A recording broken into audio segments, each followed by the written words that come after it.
बिस्मिल्लाहिर्रहमानिर्रहीम। अस्सलाम वालेकुम।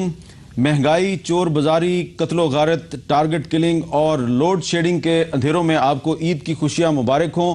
इस ईद पर पाकिस्तान के लोग जो हैं वो सियासत की तलातुम खेजियों में भी घिरे हुए हैं।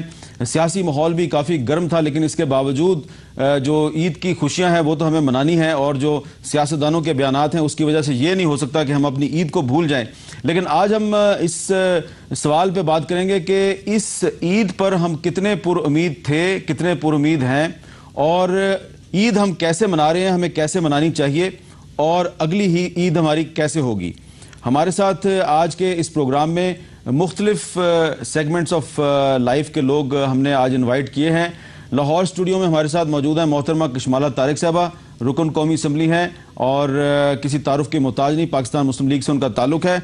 यहाँ इस्लामाबाद स्टूडियो में मौजूद हैं जनाब इरफान सिद्दीकी साहब, मारूफ कॉलम निगार दानिश्वर, समर मिनल्ला साहबा ह्यूमन राइट्स एक्टिविस्ट हैं, आमना मसूद जंजुआ साहबा किसी तारुफ की मोहताज नहीं, डिफेंस फॉर ह्यूमन राइट्स से उनका ताल्लुक है, और हमारी एक यंग स्टार हैं अबीहा हैदर, जो पाकिस्तान की वुमेन फुटबॉल टीम की सबसे यंगेस्ट मेंबर हैं। गुफ्तगू का आगाज कशमाला तारिक साहबा आपसे ये बताइए कि क्या आपको कोई एहसास है, कोई फीलिंग आपको हुई है कि इस ईद पे पाकिस्तान के जो आम लोग हैं वो अपने जो सियासी कायदीन हैं, सियासतदान, उनसे बड़े मायूस नजर आते हैं? जी बिल्कुल, आप दुरुस्त कह रहे हैं, क्योंकि अवाम जो है हर तरफ मुश्किलात में और मुसीबतों में घिरी हुई है। जैसे आपने इंट्रोडक्शन दिया है उसमें मीर साहब, आप कराची से लेकर और खैबर तक चले जाएं तो कौन सी जगह है जहाँ पे मुसीबत नहीं, या महंगाई का पहाड़ नहीं, या कहीं पे अगर टारगेट किलिंग नहीं है तो वहाँ पे सैलाब ने अब जगह पकड़ ली है, जोर पकड़ लिया है, और पिछले सैलाब की तबाहकारियों से बाहर नहीं निकले तो अगला आ गया। और जो चीज़ें हमारे अपने बस में हैं वहाँ पे मैन मेड ऐसे माफियाज क्रिएट किए हुए हैं हमने कि वहाँ पे लोगों की ज़िंदगी अजेरन हो चुकी है। ऐसे लगता है कि मुल्क के हर हिस्से के अंदर आग लगी हुई है। तो ये जो सिचुएशन है, ऐसी सिचुएशन है जब आपके बराबर के घर में मातम चल रहा हो या जहाँ पे चूल्हा ना जल रहा हो, तो वहाँ पे ईद किस किस्म की मनाई जाएगी? उम्मीदों के ऊपर हम दिलासे दे दे के लोगों को कब तक इस तरह ले जा सकते हैं? तो समझ से बाहर है ये कहना भी कि ईद ना मनाओ, और ये कहना कि ईद कैसे मनाओ वो भी समझ से बाहर है। और जबकि छोटे बच्चे, हमारे नौजवान, जब वो आंखें खोलते हैं इस मुल्क के अंदर उम्मीदें और उमंगे देखते हैं, और यही खुशियां होती हैं छोटी छोटी। हमारे त्यौहार हैं, हमारे इस्लामी त्यौहार हैं ये, जो हम सारों ने बचपन से आंखें खोलते हुए देखे। लेकिन जब कोई नए कपड़े ना बना सकता हो, आपने दुकानदारों की मीडिया पे ही और बाजारों में जाके देखें तो रौनकें छीन ली हैं। तो हम यहाँ पे इस ईद को आगे लेकर किस तरह चलेंगे? तो ऐसा लगता है कि ऐसा लगता है कि इस ईद पे आपने ज्यादा शॉपिंग नहीं की? नहीं जी, इस ईद पे क्या शॉपिंग करनी है? आप हाल देख लें कि शॉपिंग करने का हाल है जब आपका मुल्क इस वक्त, मैंने जैसे कहा कि सब लोग एक गम की सूरत हाल के अंदर बैठे हुए हैं। बिजली नहीं है, बाजारों में रोशनियां नहीं है, बाजारों के अंदर चहम गोइयां नहीं है, तो कौन सी शॉपिंग और कौन सी ईद जब आपकी आसपास लाशें पड़ी हैं, एक एक दिन में 100-100 बंदा वहां पे गिर रहा है, तो आपके दिल मुरझा जाते हैं। लेकिन मैं साथ ही साथ ये कहूंगी कि जो हमारे बच्चे हैं जो स्कूलों कॉलेजों में पढ़ते हैं, हमारे में तो इतना शऊर आ गया, लेकिन उनके क्या, हमने उनकी खुशियों के भी गले घोंट दिए या घोंट देने चाहिए हमें? तो उसके लिए हम क्या करें और हमें एज ए नेशन क्या करना चाहिए, ये इस वक्त हमारे लिए लम्हा फिक्री है। लम्हा फिक्रिया, इरफान सिद्दीकी साहब, लम्हा फिक्रिया है तो आप दानिश्वर हैं, तो ईद कैसे मनानी चाहिए हमें? क्या हम मायूसियों की बातें करें, या कशमाला तारिक कहती हैं कि जैली उम्मीद की बात नहीं करनी चाहिए? देखिए मीर साहब, और रस्म दुनिया और मौका और दस्तूर के हवाले से सबसे पहले मैं आपको और फिर आपके तवस्सुत से जियो के तमाम नाजरीन को ईद मुबारक कहता हूँ। मामला ये है कि ये जो मसाइल हैं हमारे, ये एक तो ये है कि आज पैदा नहीं हुए, बरस से चल रहे हैं और हमारे साथ साथ चल रहे हैं। ये अलग बात है कि पिछले 8-10 सालों में इन मसाइल की नौइयत बड़ी बदल गई है, और इनके अंदर कत्लो गारत गरी और इंसानी जानों का जो ज़िया है वो शामिल हो गया है। ऐसे दुख शामिल हो गए हैं जो हमारी सोसाइटी के अंदर इस शिद्दत के साथ और इस गहराई और इस वसत के साथ नहीं पाए जाते थे। ईद के साथ जब हम गुफ्तगू करते हैं तो मनाना का लफ्ज़ इस्तेमाल करते हैं, और मनाना का लफ्ज़ वहाँ आता है जहाँ सेलिब्रेशंस होती हैं, जहाँ सच्ची खुशी होती है, जहाँ किसी चीज़ को हम मना रहे होते हैं, जश्न की तरह मना रहे होते हैं। मेरा ख्याल ये है कि अब वो जश्न वाली और वो सच्ची खुशी और वो सेलिब्रेशंस का पहलू जो है वो बड़ी हद तक कमज़ोर हो गया है। हम जो कुछ करते हैं वो आप रिवायती रिचुअल्स कह लीजिए, चंद रसूमात हैं जो हमने पूरी करनी है। हमने सुबह उठना है, नमाज़ पढ़नी है, ईद की नमाज के लिए जाना है, कपड़े किसी ने इस्त्री करके पहन लेने हैं, किसी ने नए पहन लेने हैं, बच्चों को थोड़ी बहुत ईदी देनी है और बस अजीज़ों रिश्तेदारों से मिल, ये रिचुअल्स हैं जो रह गई हैं। वो जो अल्लामा ने कहा था ना कि हलाल ईद हमारी हंसी उड़ाता है, हलाल ईद अब जब हम देखते हैं, सोच देखें ना, जो सेंसिटिव लोग होते हैं, जो आपने दानश्वर के हवाले से बात की, सोचने समझने वाला तबका होता है, वो एक अजीब अजियत से दो चार होता है। वो अपने घर, अपने सवैयों, अपने कपड़ों, अपने हंसी खुशी तक महदूद नहीं रह सकता, चाहे उसके घर के अंदर आसूदगी भी हो। उसने आमना का भी सोचना है कि इसके मियाँ कितने अरसे से गायब हैं, उसके बच्चे, जो छोटी सी बच्ची मुझे याद है कि आमना लेके आई थी मेरे घर में, अब वो 6-7 साल की शायद हो गई होगी। वो सोचती होगी मेरा बाप कहाँ है, मैट्रिक में है और मुझे याद है इतनी सी बच्ची ये मेरे घर जब आई थी पहली दफ़ा तो इनकी उंगली पकड़े हुए थी। इसी तरह हम ये जो फाटा में हमारे मारे जा रहे हैं, ड्रोन अटैक्स में कराची के अंदर जो किलिंग्स हो रही हैं, बलूचिस्तान के अंदर जो आप वो जो कहते हैं ना कि लौट जाती है उधर को भी नज़र क्या कीजिए, हम हज़ार अपने उस दायरे के अंदर रहने की कोशिश करें तो ये कमो बेश मैं समझता हूँ कि 20-21 ईदें हो चली हैं मीर साहब। 9/11 के बाद से हमने कोई सुख की ईद नहीं देखी है। अब ये ईद जो है जो हमने गुजारी या गुजार रहे हैं, इस ईद के अंदर और इससे 1-2 दिन पहले जो तूफान उठे, जो हकायक सामने आए, जो इंकशाफात उठे, एक बेयकीनी की कैफियत है पूरे मुल्क के अंदर और अदम एतमाद की कैफियत है। किस पे एतमाद करे, किस पे ना करे, कोई मंजिल नज़र नहीं आती, कोई रास्ता नज़र नहीं आता। तो ईद का दिन तो ठीक है, खुशी का दिन है, आसूदगी का दिन है, अल्लाह के शुक्र का दिन है, रमज़ान के रोज़े रखने नसीब हुए, उसके बाद अल्लाह ने यह दिन दिखाया, उसकी अपनी अहमियत है, उससे हम इनकार नहीं करते। अल्लाह करे कि उसके अंदर सच्ची खुशी की जो कैफियत होती है और खुशबू होती है वो भी रच बस जाए। लेकिन जो पाकिस्तान की एक मजमूई कैफियत है उसमें आज़ार ज़्यादा है, दुख ज़्यादा है और ईद हम कर सकते हैं, मना शायद नहीं सकते। समर बिन अल्लाह साहबा, आज ये ऐसा लगता है कि सबसे बड़ा मसला ये है ईद के मौके पे कि कौम की उम्मीद को कैसे कायम रखा जाए। उम्मीद टूटी हुई नजर आती है। हामिद साहब, देखिए ये सबसे बड़ा इम्तिहान और चैलेंज हमारे लिए इसलिए क्योंकि एक चीज़ हमें मानना होगा कि पाकिस्तान को एज ए नेशन एक रिजिलियंट और एक बहुत हिम्मत वाली कौम जाना जाता है। उस ही पे बेस करके मैं ये कहूँगी कि उम्मीद अभी भी हमारे जो नौजवान हैं या इस मुल्क के जो बच्चे हैं उनकी आंखों में जो उम्मीद इस ईद में नज़र आई है, मेरे ख्याल से उसको हमें बुझने नहीं देना, कुछ भी हो। मुझे सब मालूम है कि कितनी मायूसी है वो हम सब लोगों के दिलों में बस चुकी है, लेकिन हमें इस मुल्क के फ्यूचर के लिए फिर भी ये कोशिश करनी होगी कि जो हमारा नौजवान तबका है उनमें वो उम्मीद जिंदा रहे, क्योंकि तभी इस मुल्क के लिए उम्मीद जिंदा रहेगी। जी आमना मसूद जंजुआ साहबा, आप के हस्बैंड मिसिंग हैं कई साल से, यकीनन ईद पे आपने, आपके बच्चों ने उनको याद किया होगा, लेकिन क्या इस दुख के बावजूद, इस जुदाई के बावजूद आपकी उम्मीद कायम है या आपकी उम्मीदें भी टूटी हुई हैं? नहीं, अल्हम्दुलिल्लाह मेरी उम्मीद कायम है और बच्चों की उम्मीद भी मैंने कायम रखी हुई है। अब दुख तो बिल्कुल है यकीनी तौर पर। ईद के वक्त तो आप यकीन करें कि बहुत 10 गुना ज़्यादा फील होता है कि क्योंकि मसूद का ये स्टाइल था ना कि बहुत ही लाइवली प्रेजेंट्स लेके आ रहे हैं सबके लिए, अलग अलग सबको गले लगा रहे हैं, प्यार कर रहे हैं, तो इस तरह वैक्यूम सा होता है। मतलब हम लोग एक दूसरे से मिलते हैं मगर रो रहे होते हैं। मतलब हर घर में, मेरे ख्याल में हर घर खुशी से कुछ ना कुछ खुशी हर घर में होती है, मायूसी के हालात में भी, मगर हमारे जो मिसिंग पर्सन्स के घर है ना उसमें रोना धोना मस्ट है।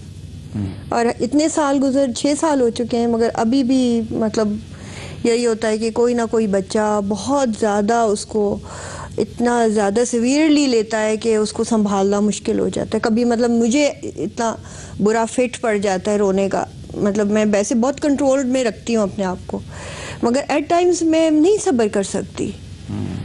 जी अबिया हैदर, आप हमारी यंग स्टार हैं, पाकिस्तान की नेशनल वुमेन फुटबॉल टीम की यंगेस्ट आप मेंबर हैं, तो आप यंग पाकिस्तान की नई नस्ल की नुमाइंदा हैं, आपने ईद कैसे मनाई?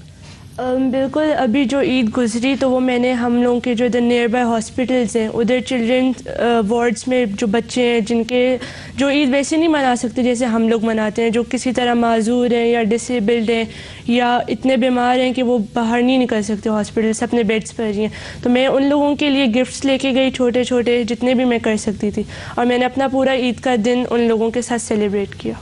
शाबाश, ये तो ईद मनाने का बेहतरीन तरीका है। आप भी शाबाश देते हैं जी, ये ईद मनाने का यकीनन यकीनन। देखिए मीर साहब, एक बड़ी हौसलामंद चीज़ है, जैसे समर ने भी कहा, जो उम्मीद दिलाती है कि ये जो यंग हमारी नस्ल है इसके अंदर माशाल्लाह बड़ा जोश है, बड़ा जज्बा है। जो आपने किया है कशमाला तारिक साहब, आपने सुना अबीहा हैदर हमारी यंग स्टार हैं, वुमेन फुटबॉल टीम की मेंबर हैं, इन्होंने ईद पे हॉस्पिटल्स में जाके जो जरूरतमंद बच्चे हैं उनको गिफ्ट्स दिए हैं। तो ऐसे नौजवानों की मौजूदगी के बावजूद आपकी उम्मीद टूटी हुई है या आपको उम्मीद है कि ये नौजवान इस मुल्क को सही तरीके से संभालेंगे? मीर साहब, मैंने तो पहले ही बच्चों और नौजवानों की बात से बात शुरू की कि हमें उनको क्या देना है, और मेरा ख्याल में कि हर घर में अगर हम ये फीलिंग रखें कि हमें खुशियां कैसे बांटनी है और लोगों के दुख कैसे बांटने हैं, और ये जो त्यौहार आते हैं, ईद शबरात आती है, उस पे जाके जिस तरह अबीहा ने अभी इजहार किया है, अगर हमारे तमाम नौजवानों में, घर के बच्चों में ये स्पिरिट वालिदैन डालें कि हमारे पास अगर 4 जोड़े हैं तो 2 जोड़े हम जाके उन लोगों को दें जो हैव नॉट्स हैं, जिनके पास ये इतने पैसे नहीं हैं कि वो ये चीज़ें खरीद सके, तो हम उनकी खुशियों में और वो हमारी खुशियों में शामिल हो सकते हैं और खुशियां दोबाला हो सकती हैं।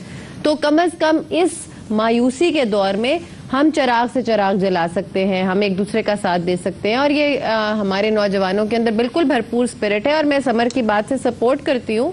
लेकिन जो गिवन द सिनेरियो जिससे हमने बात शुरू की थी कि हकीकत क्या है और आजकल हमारे इर्द गिर्द क्या हो रहा है और हमें उम्मीद की किरण कहाँ से निकालनी है, जो अंधेरा नजर आ रहा है उसमें से हमने इनको रोशनी कैसे देनी है, कैसे ब्राइट फ्यूचर हमने इनको देना है, तो उनके अंदर ये एहसास है, लेकिन उनको गाइडेंस और उनको ऊपर थोड़ी सी लीडरशिप और साथ हाथ में हाथ पकड़ के लेके जाने के लिए रास्ता भी तो बड़ों ने दिखाना है ना, कोई उनके लिए वे कार्व आउट करना है जिसमें उनको उम्मीद भी नजर आए साथ, क्योंकि वो भी एमेच्योर हैं, वो नए हैं, उनके लिए भी पूरी जिंदगी आगे पड़ी हुई है।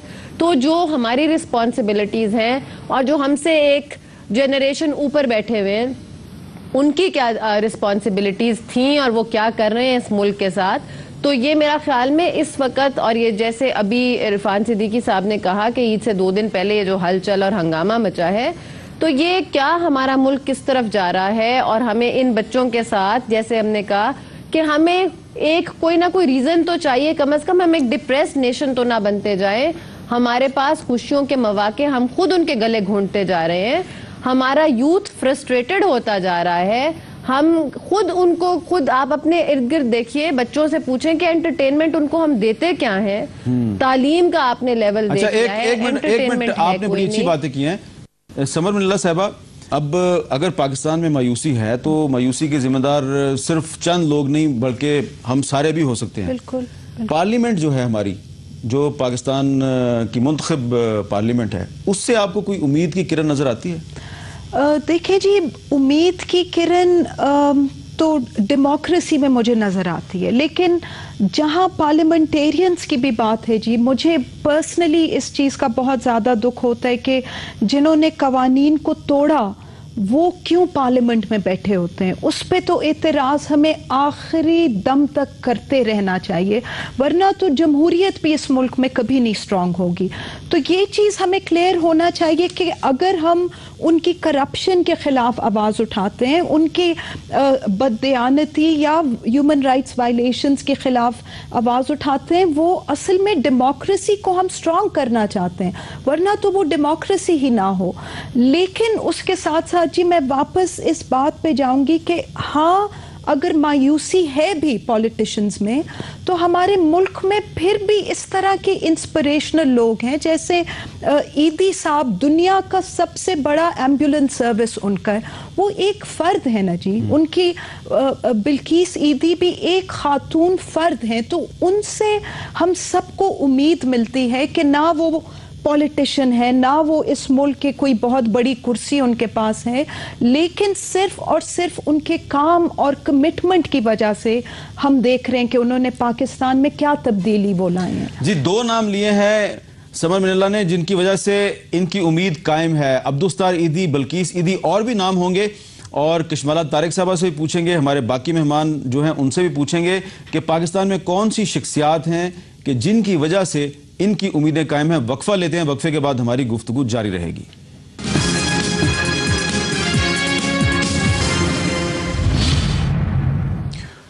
वक्फे के बाद गुफ्तगू में दोबारा खुशामदेद, आप सबको एक दफा फिर ईद मुबारक। कशमाला तारिक साहबा, समर मिनल्ला ने कुछ नाम लिए हैं जिनकी वजह से इनकी उम्मीद कायम है, क्या आप भी कुछ नाम पेश कर सकती हैं? देखिए मीर साहब, समर की बात बिल्कुल ठीक है, लेकिन 18 करोड़ की आबादी में कितने नाम अब्दुल सत्तार ईदी जैसे हैं, मुझे आप ये बताइए। आप ये देखें कि हम जिनकी ले दे के आपने सवाल पॉलिटिशियंस के ऊपर किया, लेकिन मैं अब एक चीज के ऊपर बिल्कुल क्लियर हो गई हूं कि सिर्फ पॉलिटिशियंस का कसूर नहीं है। जो समर जिस तरह बात कर रही हैं कि जी हमें उनकी निशानदेही करनी है और वो दोबारा पार्लियामेंट में क्यों आते हैं, लोग उनको इलेक्ट क्यों करते हैं मीर साहब? आप सारा ओनस पार्लियामेंटेरियंस पे डाल देते हैं कि क्या वो उम्मीद की किरण है। खुदारा एजुकेट द पीपल कि ऐसे लोगों को वोट ना दें। मीर साहब देखें, खाली पॉलिटिशियंस को वहां पे आप तनकीद का निशाना नहीं बना सकते। आप क्यों लोगों को, इस कौम को, मैंने कहा आप मेरी प्लीज मेरी मैंने कहा कि सारे हम सारे भी जिम्मेदार हैं, लेकिन आप प्लीज कुछ पॉलिटिशियंस के नाम लें जिनकी वजह से हमारी उम्मीद जो है वो कायम रहे। मैं सिर्फ आपसे ये कह रही हूँ कि पॉलिटिशियंस की अकेली जिम्मेदारी नहीं है, जो इलेक्ट करते हैं उनकी उनसे बड़ी जिम्मेदारी है कि वो उनको वोट क्यों देते हैं ऐसे लोगों को, और बार बार देते हैं। आप देखें, कोई 4 टाइमर बैठा है, कोई 5 टाइमर बैठा है, और वो अपनी गद्दी समझते हैं, जद्दी पुश्ती राइट समझते हैं कि उनके अलावा उस इलाके का बंदा नहीं आ सकता। तो ये अवाम को शऊर देना, मैं समझती हूँ बहुत बड़ी मीडिया की भी रिस्पॉन्सिबिलिटी है, क्योंकि that is a medium now which is in every house, जो हर घर में आवाज मीडिया कैसे शऊर दे अवाम को। मैंने नाम मांगे हैं कशमाला तारिक साहबा से, कुछ सियासतदान, कोई पाकिस्तानी जिससे उनकी उम्मीद कायम है, वो कह रही है मीडिया शऊर दे, हम कैसे शऊर दें? मेरा ख्याल है मीडिया बड़ी हद तक शऊर दे रहा है। पिछले चंद सालों में जब से मीडिया का ये एक तारुक या फ़ालियत आई है, उसमें मीडिया ने बड़ा ज़बरदस्त रोल प्ले किया है। कशमाला खुद भी उस तहरीक का किसी हद तक हिस्सा रही हैं, जो मीडिया ने जिसको लीड किया है, बहाली अदलिया की जो तहरीक थी, उसमें मीडिया सिर्फ एक किरदार नहीं था। मैं ये समझता हूँ, आपको याद है हमने कितने प्रोग्राम वहाँ कभी कचहरी में किए, कभी कहीं किसी सड़क पर बैठ के किए। मीडिया ने उसको लीड किया है, मीडिया ने शऊर दिया है, मीडिया ने आज़ादी अदलिया के हवाले से एक सोच पैदा की है, बेदारी पैदा की है। और अगर मीडिया उस तहरीक को लीड ना करता तो शायद वो तहरीक कहीं अदलिया उम्मीद की किरण है। अदलिया यकीनन उम्मीद की किरण है, हमारे नौजवान उम्मीद की किरण है, अहले सियासत भी उम्मीद की किरण है। इसलिए मैं नहीं समझता हूं कि अहले सियासत को हमें बिल्कुल एक उनके मुंह पे कालक थोप के बाहर फेंक देना चाहिए। हमें इन्हीं से, आप अपने पास पड़ोस में चले जाएं ना, भारत में चले जाएं, जब मैन टू मैन आप देखेंगे तो आपके पॉलिटिशियन उनके मुकाबले में कोई कमतर या केहतर नहीं है। हमारे निज़ाम के अंदर जो बहुत सी खराबियां रच बस गई हैं, या कुछ लोग जरगमाल बना लेते हैं सिस्टम को अपने इल मोटिव्स के लिए, अपने गलत मकासद के लिए, अपनी करप्शन के लिए, वहाँ आके पूरी अहले सियासत को फिर गाली पड़ती है।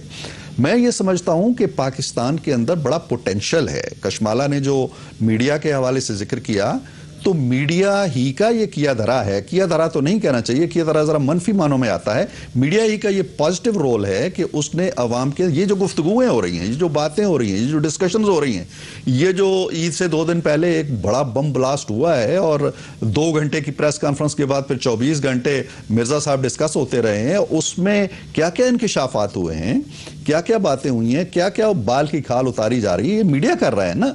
तो कहने का मतलब ये है कि ये सारी चीज़ें जब घरों में बैठे हुए नौजवान देखते हैं, खातीन देखती हैं, बड़े बूढ़े देखते हैं, नौजवान देखते, सब देखते हैं, तो उनके अंदर सोच की एक लहर ज़रूर पैदा होती है कि हमें इसको बदलने के लिए, इसको राह रास्त पे लाने के लिए क्या करना चाहिए।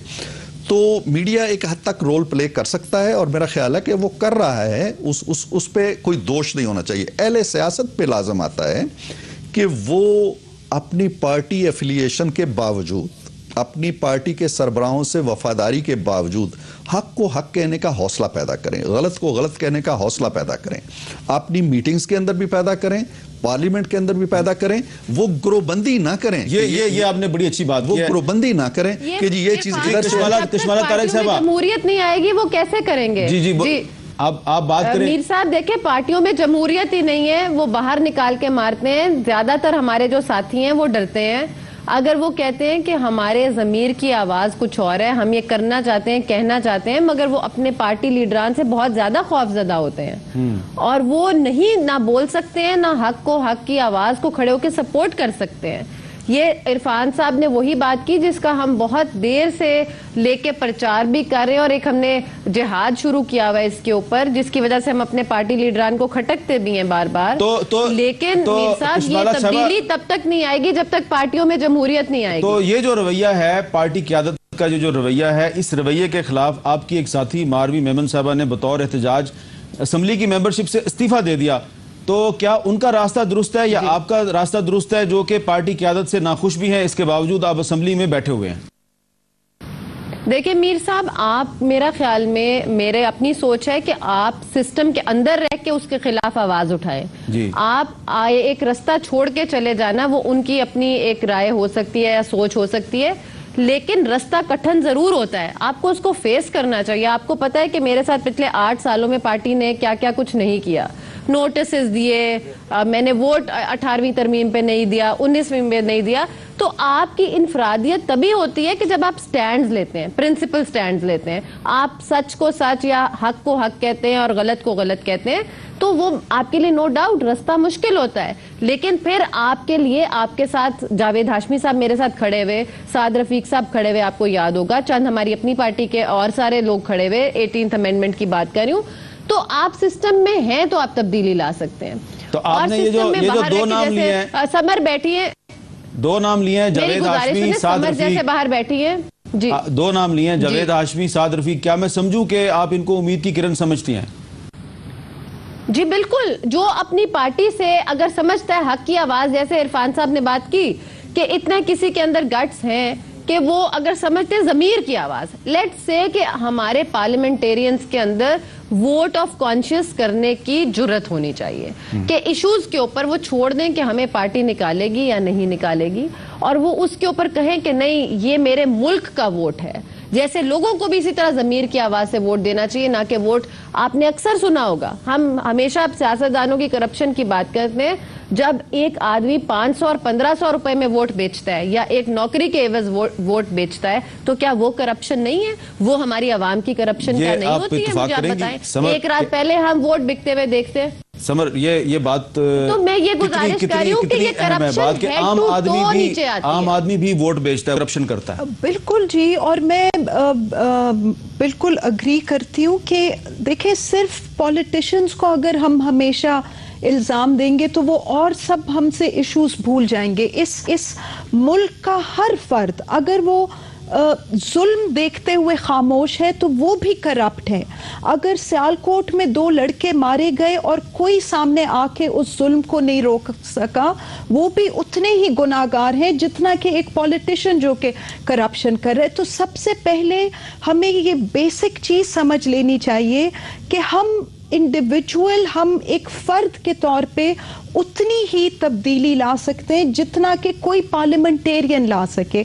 और बहुत पॉजिटिव हमारे सामने एग्जाम्पल्स हैं हामिद साहब। सबसे बड़ा तो मैं आपको अभी जो लंदन राइट्स में जिस तरह पाकिस्तानी कम्युनिटी ने वहाँ रोल प्ले किया, और आप यकीन करें इंग्लैंड में डेली मेल में एक पूरा आर्टिकल है मुसलमानों पे, पाकिस्तानी कम्युनिटी पे, कि ये कितने ज़्यादा पॉजिटिवली इन्होंने इस पूरे वक्त में रोल प्ले किया। इनकी फैमिली लाइफ कितनी स्ट्रांग है जिसकी वजह से उन राइट्स में पाकिस्तानी नहीं नजर आए। तो ये वो चीज़ें तो लंदन में हम फसादात को रोकने में ब्रिटिश गवर्नमेंट की मदद कर सकते हैं, कराची में क्यों नहीं कर सकते?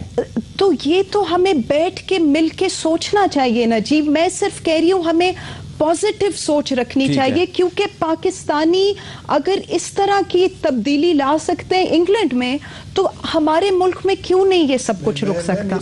एक मिनट के लिए समरी की बात को, मैं अभी जापान में था तो वहाँ मुझे बहुत से जापानी दोस्तों ने बताया कि जब वहाँ सुनामी आया है तो सबसे पहले जो कम्युनिटी पहुंची है वहाँ पे उनकी मदद के लिए वो पाकिस्तानी थे, और हत्ता कि उनकी गवर्नमेंट के जो लोग थे वो भी बहुत बाद में पहुंचे। मुझे सफ़ीर साहब ने बताया जो जापान में है पाकिस्तान के, उनसे मैं मिला, उन्होंने मुझे लेटर दिखाया जो जापानी गवर्नमेंट का। उन्होंने कहा जी कि हम इंतहाई शुक्रगुजार हैं, पाकिस्तानी कम्युनिटी के बारे में जो ख्यालात और तसव्वुरात थे वहाँ पे, आप यकीन नहीं करेंगे कि वो ये समझते थे कि यार ये तो फरिश्ता लोग हैं, हम इनको क्या समझते थे, हम तो इनके बारे में तरह तरह की बातें, ये टेररिस्ट हैं, ये ऐसे हैं और वैसे हैं, ये तो इंसानियत के देवता हैं। तो परसेप्शन हमारे बिगड़े हुए हैं। पाकिस्तान के अंदर भी ये जो अब ईद के हवाले से हम बात कर रहे हैं, बुनियादी तौर पे मैं ये समझता हूँ कि बच्चों से लेके बड़ों तक ये एहसास मौजूद होता है कि यार हमारे पास अगर पैसे हैं, अगर हम कपड़े बना रहे हैं, हम ड्राइवर का भी पता कर लें, हम फलां को भी मदद कर लें, हम घर में काम करने वाली की। मेरा पोता है जो दुबई से आया, तो उसने आते ही एक काम किया, वो जब यहाँ होता था तो कहता है कि अपनी दादी से कहता है जी कि मेरे सारे खिलौने इकट्ठे करें जो पुराने हैं। तो वो कोई इतने बड़े बड़े 2 थैले भर गए, तो मैंने कहा क्या करना है, तो कहता है जी अब वो इसको हम दे देते हैं, ये जो ईदी को दे देते हैं, समझते हैं कि जो वहाँ बच्चे होते हैं तो वहाँ ईदी को, ये कंसेप्ट परवान चढ़ रहे हैं। तो पाकिस्तानी सोसाइटी के अंदर जो खैर का एलिमेंट है ना, जो मुस्बत सोच का एलिमेंट है, वो मौजूद है। ठीक है, उसको निट करके उसको एक फोर्स में बदलना जो है वो मेरा काम भी है, आपका भी है, सियासतदान का भी है। जंजवा साहबा, मैं सबसे ये बात पूछ रहा हूँ कि अगर आपकी उम्मीद कायम है तो किसकी वजह से कायम है? आप कोई किसी शख्सियत का, किसी इदारे का नाम ले सकती हैं कि जिससे अभी तक आपकी उम्मीद कायम है? वो इदारा ऑब्वियसली सुप्रीम कोर्ट है, क्योंकि एक तो इंसानी हुकूक होते हैं जो कि किसी भी मुल्क के लिए बहुत अहमियत रखते हैं, एक इंसाफ है जो बहुत ही अशद ज़रूरी है, रीढ़ की हड्डी की तरह है, फिर एक इज़्ज़त व वक़ार है जो कि आपकी ज़िंदगी से भी ज़्यादा इम्पॉर्टेंट है। बेशक मैं मर जाऊँ मगर मैं एक दिन जीऊँ मगर शेर की तरह जीऊँ, गीदड़ की तरह ना जीऊँ। तो ये वो चीज़ें हैं जो मेरे ख्याल में चीफ जस्टिस या सुप्रीम कोर्ट चाहती है कि पाकिस्तान में रिवाइव हो, हम इज़्ज़त से खड़े हो सकें, हमारी इज़्ज़त हो, हमारी कोई शिनाख्त हो, यहाँ पे इंसानी हुकूक का एहतराम होता हो, यहाँ पे किसी के हस्बैंड्स या किसी के बच्चे छीने ना जाते हों। जिस तरह मेरे मासूम बच्चे मतलब बचपन से जवान हो गए, इस तरह ना हो, किसी भी ख़ानदान के साथ ऐसा ना हो। तो उसमें मुझे चीफ जस्टिस की शख्सियत नज़र आती है। फिर अगर देखा जाए तो इमरान खान का भी एक कैरेक्टर है कि वो एक डिटर्मिनेशन की तरह उस पर कायम है कि पाकिस्तानी को अगर मैं होता, अगर मैं किसी काबिल बन जाऊं तो मैं क्या करूंगा। उन्होंने कहा कि सबसे पहले मैं उस पाकिस्तानी का इज्जत उसे वापस दिलाऊं। तो अब देखें ड्रोन अटैक्स हो रहे हैं हमारे ऊपर, मतलब एक क्या हमारी बॉर्डर्स नहीं है, क्या हमारी सॉलिडारिटी नहीं है, कोई सॉवरेनिटी नहीं है हमारी। जी अभिया हैदर, बच्चे हैं जो मर रहे हैं। अभिया आप एक हमारी यंग स्टार हैं, आपके जहन में कोई पर्सनैलिटी, कोई आइडियल आता है पाकिस्तानी ऐसा जिसकी वजह से, जिसको आप आइडियलाइज करती हो और आपकी उम्मीद उससे कायम हो, कोई ऐसा इंस्टीट्यूशन जिससे आपकी उम्मीद कायम हो? अगर पॉलिटिक्स के हिसाब से बोलें तो ऑब्वियसली इमरान खान एक ऐसी फिगर है जिस पे सारी यंगस्टर्स जितने भी यंग जनरेशन है वो उसके हक में है। और हमारी जो यंग जनरेशन है वो अब हालात को समझ रही है। जैसे मीडिया इतना आज़ाद हुआ है, मीडिया पे सब कुछ एक चीज़ आती है, तो यंग जनरेशन जो है उसको सबका पता है कि हालात क्या चल रहे हैं, कितनी टारगेट किलिंग हो रही है, कितनी चल रही है। और सबसे बड़ी बात कि उनको इस टाइम पे क्वालिटी एजुकेशन मिल रही है, तो इससे वो अब आने वाले इलेक्शंस में वो देख सकते हैं कि हमने किसको इलेक्ट करना है, किसको नहीं करना, वो उनको सब सिचुएशन का पता है। और दूसरा ये कि हमारी जितनी भी यंग जनरेशन है, हर एक के अंदर इंडिविजुअल एक जज्बा है कि हम इस मुल्क को बदल सकते हैं, इस मुल्क के अंदर कुछ पॉजिटिव चेंज ला सकते हैं। जी कशमाला तारिक साहब, आपने सुना अबिहा हैदर कहती है इमरान खान उम्मीद का मरकज, और आमना मसूद जंजवा ने भी इमरान खान का नाम लिया है। क्या वजह है, इमरान खान यंगस्टर्स में क्यों पॉपुलर हो रहे हैं? देखिए, एक तो मेरा ख्याल में वो भी ट्राइड ने है, तो बाकी लोग ट्राइड हैं और उनकी हमने डिलीवरी देखी है, तो दोनों पार्टी से जिस तरह लोग तंग आए हुए होते हैं, I think probably that's one of the reason. और अबिहा तो एक स्पोर्ट्स पर्सन हैं खुद, तो इसलिए मेरा ख्याल में उनकी इंक्लिनेशन उस तरफ है। अल्लाह करे कि इमरान साहब जो वादे लोगों के साथ कर रहे हैं, जो इनका ख्याल है, इनकी उम्मीदों पे वो उतरे। लेकिन मेरे ख्याल में there is much more to it. You need to have policies. अभी तक मैंने ऐसी कोई सब्सटैंशियल पॉलिसी वो सामने लाए हैं। अल्लाह करे मुल्क के लिए अच्छा करें, हम सारे एक टीम की तरह काम करें। और जिसमें भी देखिए मीर साहब, आप अपनी तरफ से इस मुल्क की खिदमत कर रहे हैं। ये बच्चे अपनी तरफ से जब बाहर जाके खेलें, मुल्क के लिए कोई चीज़ तमगा लेकर आए, तो they are contributing in their own ways. जब समर एक बहुत अच्छा खिदमत खल्क का काम करती हैं, तो वो पाकिस्तान के लिए काम कर रही हैं। इरफान साहब जब अपना कॉलम लिखते हैं और कोई बहुत अच्छी चीज़ उसमें लोगों में शऊर ला रहे हैं, तो वो अपनी ड्यूटी कर रहे हैं। इसी तरह जितना बड़ा काम ये कर रही हैं, इनके शौहर जिस तरह पकड़े हुए हैं, और इन्होंने इतने सारे और मिसिंग पर्सन्स की फैमिलीज को साथ लेकर चल रही हैं, तो हम ये सब अपनी अपनी कैपेसिटी में पाकिस्तान को सर्व कर रहे हैं। तो जब हम एक टीम की तरह सोच लें, कोई फर्क नहीं पड़ता कि उसमें इमरान खान की पार्टी हो, मेरी पार्टी हो या कोई और पार्टी हो, जो पाकिस्तान के साथ सिंसियर है, जो इस मुल्क की खिदमत कर सकता है, हमें उन सबको मौका देना चाहिए और हाथ पकड़ के चलना चाहिए। यहाँ पे मेरी एक ईंट की मस्जिद और उसकी एक ईंट की मस्जिद के चक्कर में एक दूसरे की टांग नहीं खींचनी चाहिए। हम सबको हाथ पकड़ के पाकिस्तान को आगे लेके जाना है। बहुत बहुत शुक्रिया कशमाला तारिक साहब, बहुत मेहरबानी। आपको एक दफा फिर जाते जाते ईद मुबारक एक देते हैं। वक्फे के बाद दोबारा मिलते हैं।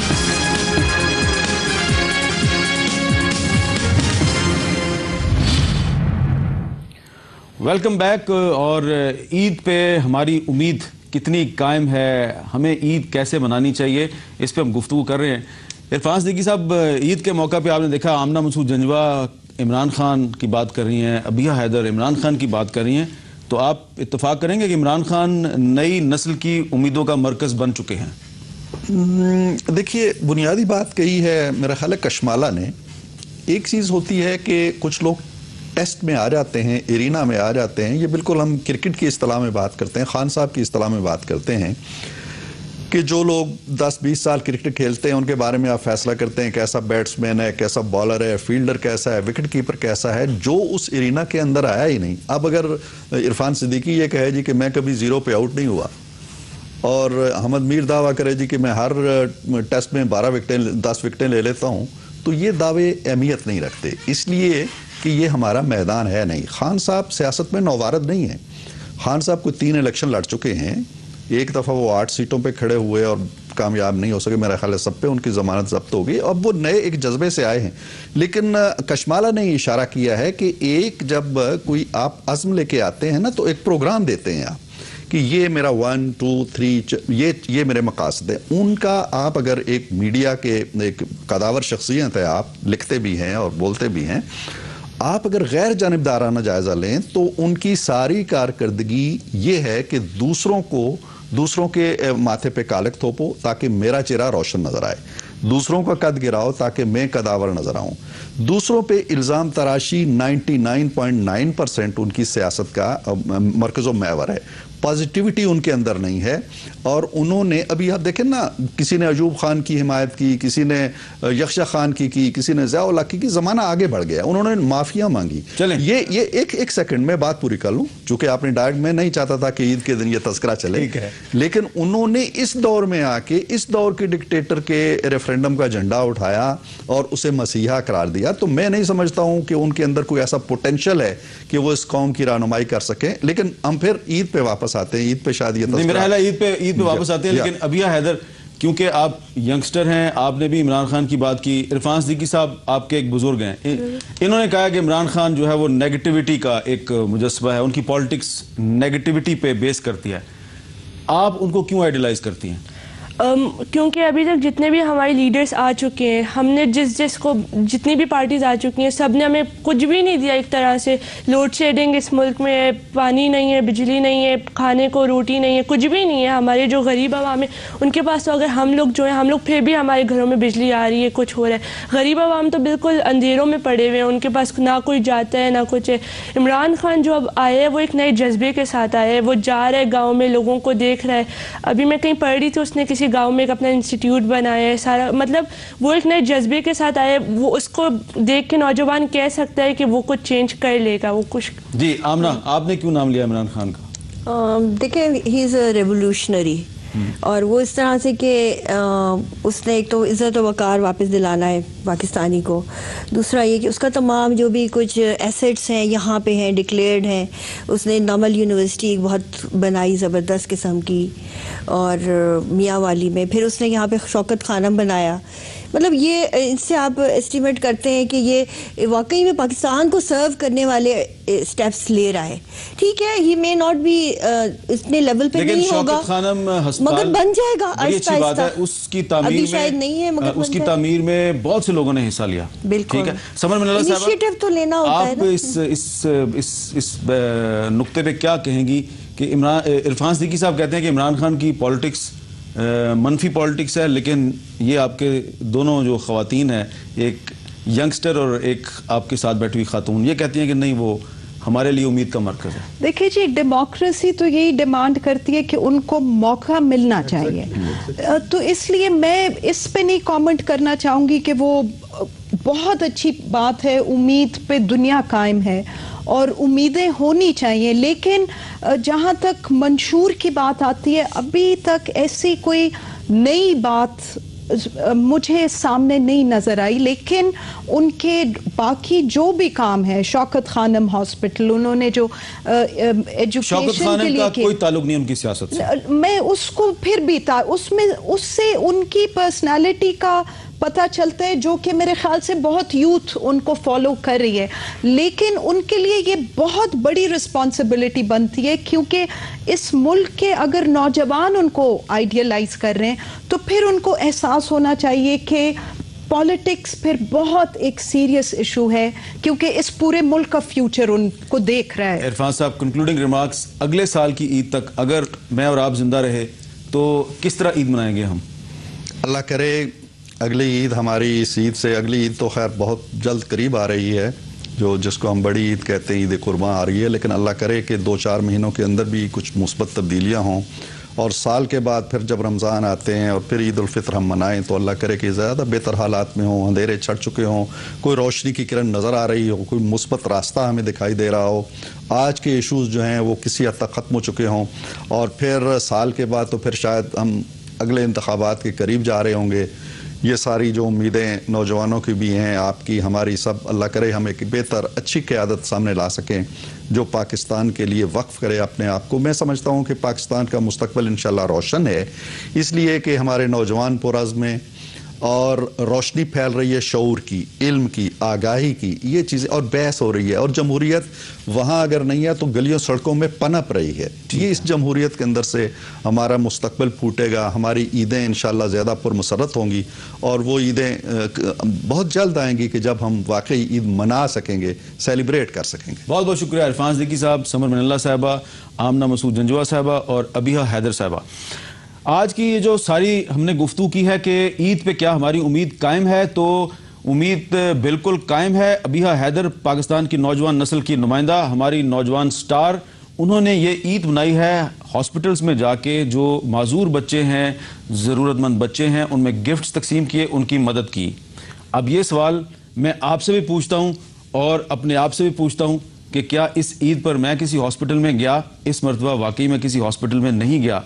और अगर आप किसी हॉस्पिटल में नहीं गए और अगर आपने अपने इर्द गिर्द किसी ज़रूरतमंद की मदद नहीं की, तो फिर अभी अज़्म कर लीजिए अपने साथ कि कल सुबह होते ही आप किसी ना किसी ज़रूरतमंद की मदद ज़रूर करेंगे।